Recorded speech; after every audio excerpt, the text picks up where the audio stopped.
Bien, bonjour. Nous voici réunis pour un tutoriel pour la rédaction d'un article de presse. Alors, à gauche, vous avez le texte brut que vous allez rentrer dans LibreOffice directement.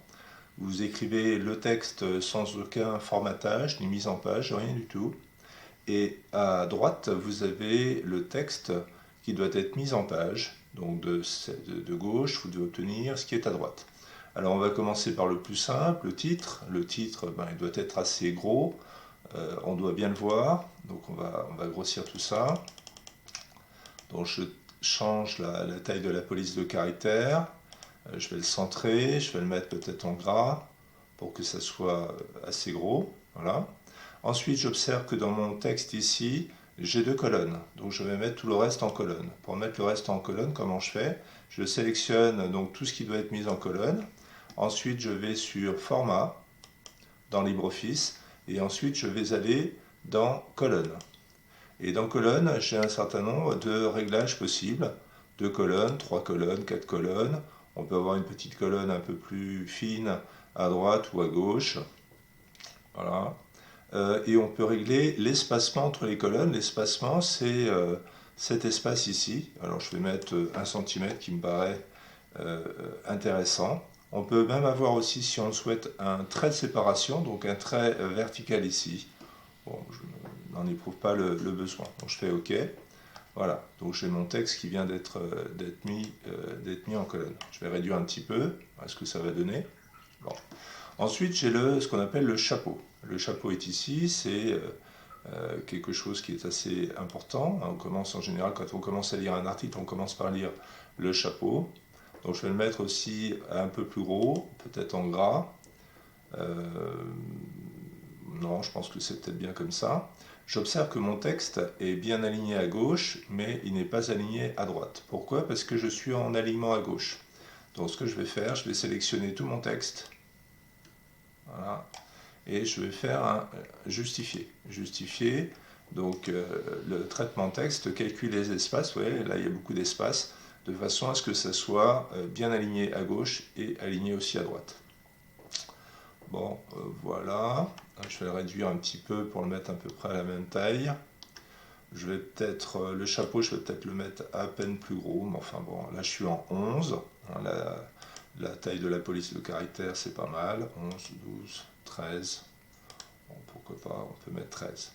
Bon, ensuite on a l'accroche. L'accroche qui est ici. Une fois que j'ai fait mon accroche, eh bien, je vais laisser un petit espace en appuyant sur la touche espace. Et puis ensuite, donc, il y a un petit peu de contenu. Vous avez les intertitres. Les intertitres, eh bien, on va les mettre un petit peu en évidence. Donc, je vais les mettre en gras et je vais les centrer. Donc, en gras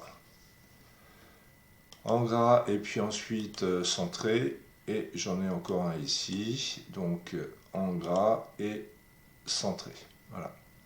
Le nom de l'auteur, eh bien, c'est vrai qu'en général, on peut le mettre à vrai dire à gauche ou à droite, ça n'a pas grande importance.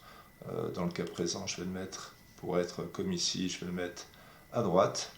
Et puis ensuite, qu'est-ce que j'ai? J'ai encore l'image à mettre avec une légende, et j'ai l'exergue, qui est une phrase que l'on juge être intéressante. Alors pour mettre l'exergue, il y a deux possibilités. On peut être tenté du moins par deux possibilités, il y en a une bonne et une mauvaise. Il y a soit on va introduire une zone de texte, le problème c'est quand on introduit une zone de texte, on ne peut pas déterminer l'espace autour de cette zone de texte. La meilleure des méthodes, c'est l'insertion d'un cadre, voilà, qui est ici. Voilà. Donc le cadre est ici, je vais l'agrandir un petit peu, voilà, et puis donc, voilà, ok, et puis à l'intérieur, donc je vais mettre mon texte, l'exergue, l'exergue est une phrase tirée du texte et mise en évidence. Voilà. Bon. Alors, Voilà, donc on va tirer du texte et mise en évidence. Donc tout ceci, on va le mettre en évidence. Donc là aussi, je vais le centrer. Et puis je vais le grossir parce que c'est un petit peu petit pour qu'on le voit bien. Je vais mettre 15, peut-être un petit peu plus. 18, voilà. Bon. Donc ce cadre texte, bon, je vais le mettre quelque part. Hein, on peut le glisser où on veut. Alors ce que l'on peut faire, c'est régler l'espace qui se trouve autour de ce cadre. Vous voyez, on peut juger que l'espace est un petit peu juste. Alors comment on va faire? On va faire un clic droit et on va faire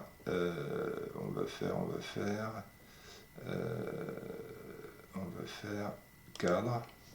Et dans cadre, on a tout un tas de menus à notre disposition. Taille. Alors adapter, c'est pour savoir si on veut avoir le texte qui passe de part et d'autre, donc ça c'est très bien. Continu, on aura le texte qui va passer par-dessous, donc ça ne va pas aller. Parallèle et optimal, c'est à peu près la même chose. Espacement, c'est l'espace autour du cadre. Alors mettons, je vais mettre un petit peu plus, je vais mettre 0,3 cm au-dessus, en dessous, à gauche et à droite. Je fais OK, hop, on garde, et on a un petit peu plus d'espace tout autour. Voilà.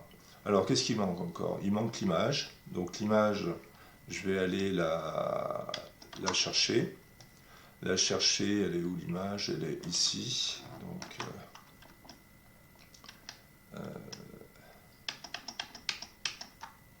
Voilà. Alors, donc je vais la copier comme ça. Elle tombe où elle tombe. Alors l'image, si je double-clique sur l'image, dans LibreOffice, il y a quelque chose qui est un peu particulier. Alors c'est pas ici. Je fais un clic droit, je fais ancrer. Ancrer, on peut l'ancrer, c'est-à-dire attacher l'image à un paragraphe, ou là moi je vais l'attacher à la page. En l'attachant à la page, ça va me permettre de la mettre en fait où je veux dans la page. Si je l'ancre à un paragraphe, ben, je suis coincé avec mon paragraphe, elle est collée à un paragraphe. Donc je l'ancre à la page. Alors cette image, ben, je vais la mettre à peu près la même chose que là-haut. Voilà. Alors bien sûr, on peut, parce que vous aurez une image qui sera certainement un peu plus grande, un peu plus petite, on peut aussi, donc si, sans cliquer dessus comme ça, mais on peut si on clique ici, on peut la rogner, hein, on peut découper un peu l'image à gauche et à droite si on le souhaite. Hein. Voilà, donc ensuite on peut diminuer la taille. Je vais faire à peu près comme j'ai mis, je vais mettre à peu près la largeur de ma colonne. Voilà. Et puis ici, donc ce que je voudrais quoi? Je voudrais, c'est la même chose, qu'il y ait un petit espace en dessous, un petit espace au-dessus. Donc je vais faire je peux faire un clic droit, insérer une légende, ça on va le faire tout à l'heure, mais on va donc double-cliquer sur l'image et on va aller sur adapter. Et sur adapter, on a les espaces au-dessus, en dessous. Donc moi, ce qui m'intéresse, c'est au-dessus et en dessous. Donc je vais augmenter un petit peu. Je vais mettre 0,3, puis 0,3 en bas. Voilà, ça laisse un petit peu de place. C'est quand même un peu plus joli. Et puis maintenant, on veut mettre vous savez, on va toujours mettre une légende. Donc je fais un clic droit sur l'image et par le clic droit, je vais cliquer sur insérer une légende. Alors ici, je vais mettre légende image, hein, vous mettrez ce que vous voulez. Alors, soit il vous le fait après en automatique, c'est-à-dire s'il y avait plusieurs images dans le texte, la suivante, il mettrait illustration 2, tout seul comme un grand.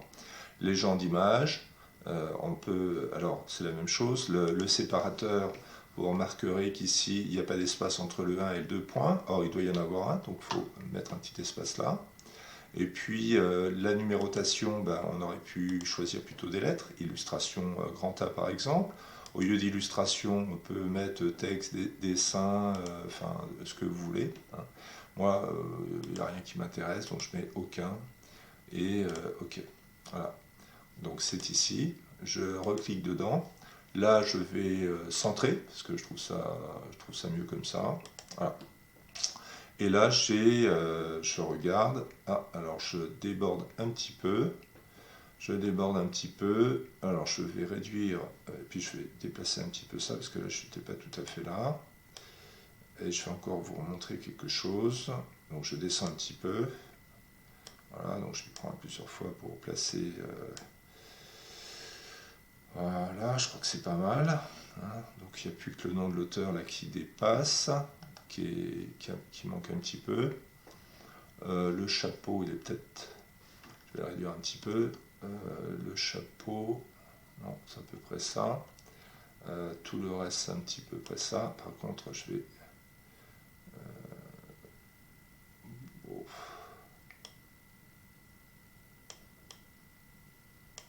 Voilà, je monte un petit peu mon image parce qu'il y avait de l'espace. Et puis ici, si je veux, ici je fais entrée.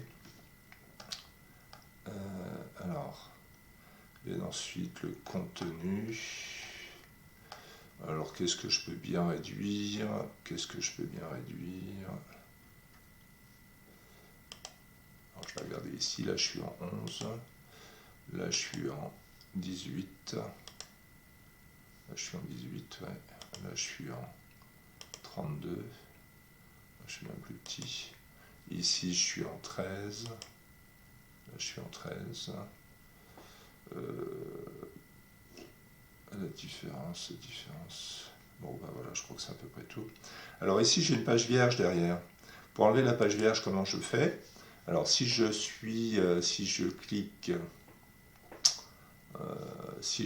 ici, en fait, on voit les caractères non imprimables. Et dans les caractères non imprimables, ici, on voit des pi.